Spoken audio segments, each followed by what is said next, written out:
What's going on, guys and gals and dogs and whoever else is watching?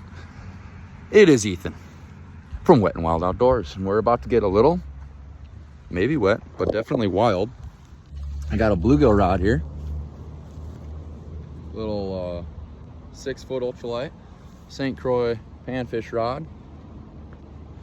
Got a Gamakatsu 1/0 octopus hook and a split shot and Subway bread, because that's what I'm having for lunch. And maybe a carp will too. I know there's two sitting right here in the reef just by the shoreline, so we're gonna flip it over there and see what happens. So that's our recipe there. A little Subway. Maybe I'll throw on a little ham for them. They might like the ham. I'll just do bread. Don't want to throw them off, spoil them a little too much. There we go. Got a bread nugget there. I'm getting hungry here just looking at this sandwich. But I knew there was a reason to bring it. It wasn't for me. Essentially,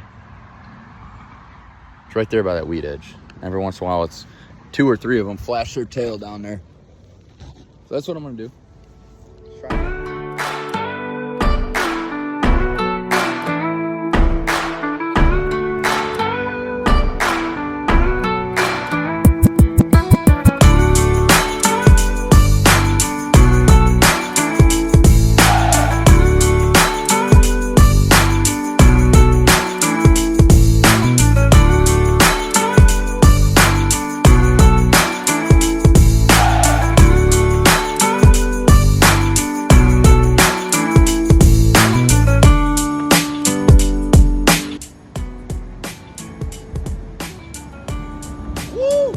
Come on now.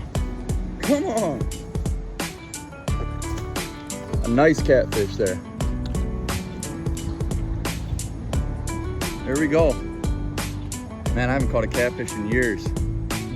6-pound St. Croix. There we go. 6-pound St. Croix with 4-pound test. Subway bread. And an octopus hook right in the corner of the mouth. I'm shaking right now, guys.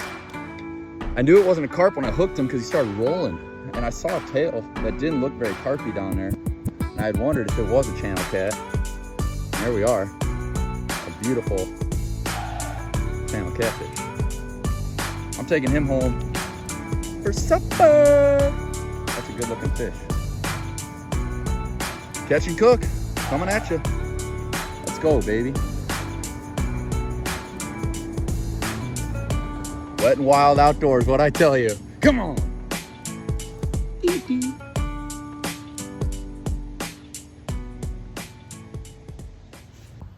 Alrighty, guys. So this is the best I can do for a vertical camera angle. But while I'm down here at the river, might as well fillet this fish. Keep the guts here. And I'll show you exactly what you guys need to do. Get you a nice fillet knife, Rapala, Walmart, it's like 15 bucks. Then you get you a catfish.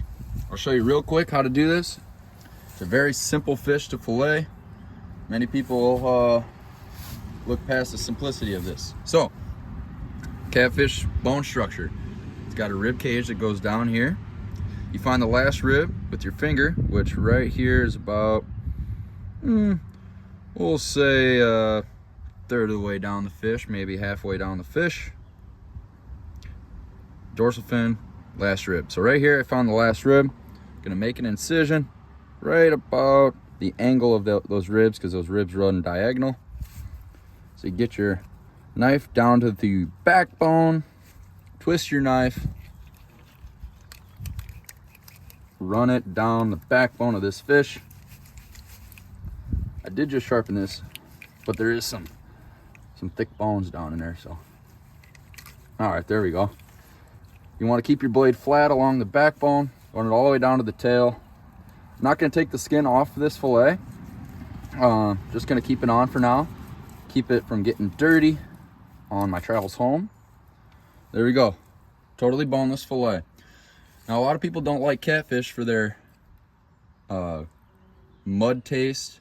They're bottom feeders that kind of steers people away from eating them, but I'll tell you what, this is some of the best catfish meat, best fish meat you'll ever have is catfish. A lot of people don't realize that there's a yellow fatty cholesterol that builds up back here. A lot of that holds that gamey taste you hear. So what you need to do when you get this to the table is take a knife, make an incision along the top of the fillet here. This is the belly, this is the top. You need to run that knife down the top of the fillet and cut out any of that yellow discoloration. Make sure you trim that. It's very important if you want to have an enjoyable experience eating these catfish. Then on the back side, right down the middle, you can actually see the line right here. That's the mud line, the blood line, whatever you want to call it, that's what it is. And you take your knife, make a cut all the way through the fillet on this side of the fish, and the same on this side of the fish. On both sides of the line, you want to make a cut. This is called the zipper method, and you just simply grab that red line or black line or dark brown line, depends on the fish and where you caught it, but there will be a line there, especially on the bigger ones. Bullheads not so much. This really doesn't apply to bullheads as much. But you want to make an incision along that line, both sides, rip that out like a zipper, and there you go. You take that yellow line out on the top of the fillet, you take that red line out on the bottom, and there you have it, a very clean catfish fillet. Soak it in milk, do whatever you want, but I'm just gonna dip this thing in some egg, dip it in some frying oil, along with Andy's seasoning, and that is gonna be a delicious meal. So that's one fillet. And then typically on these fish that are a little bit larger, you can get the shoulder meat, which is right here. So I'll do the same. I'm gonna make that cut about down to here. You get kind of the top of these ribs and you cut out a cube. And then you could do the same along the top of the backbone. And it kind of is more like a triangular cube, if you will. But you get a good chunk of boneless meat there that you'll be able to trim up at the butcher block when you get home. But that's that yellow meat I'm talking about. You do not want that in your food. That is what's going to keep people disgusted in catfish. So clean that out. Cut that completely out. Then I'm going to do the same on the back side here real quick. And there you will have it, your boneless catfish fillet.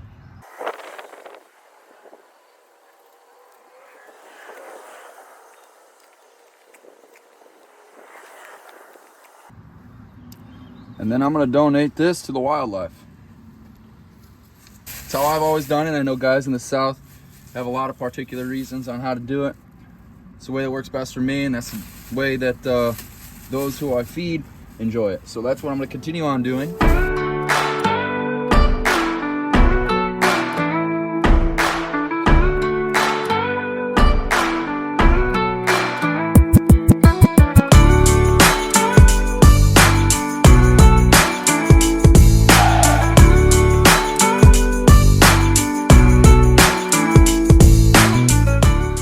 Man, it's going to be a delicious sandwich, catfish nugget.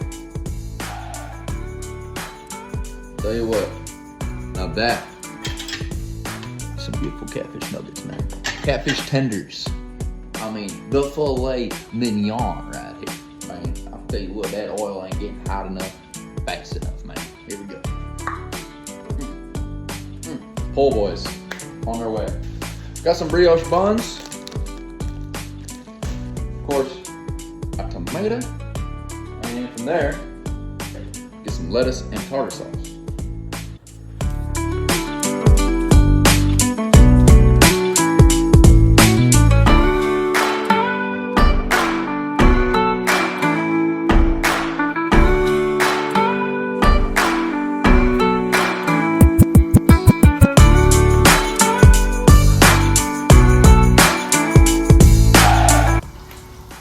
Put these in the toaster in a minute.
No! Oh gosh. It's still alive.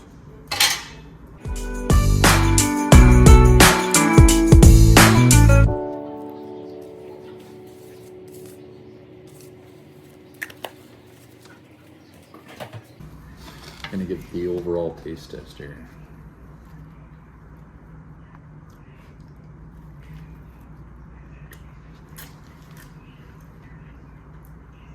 Nothing good better than fresh catfish, man.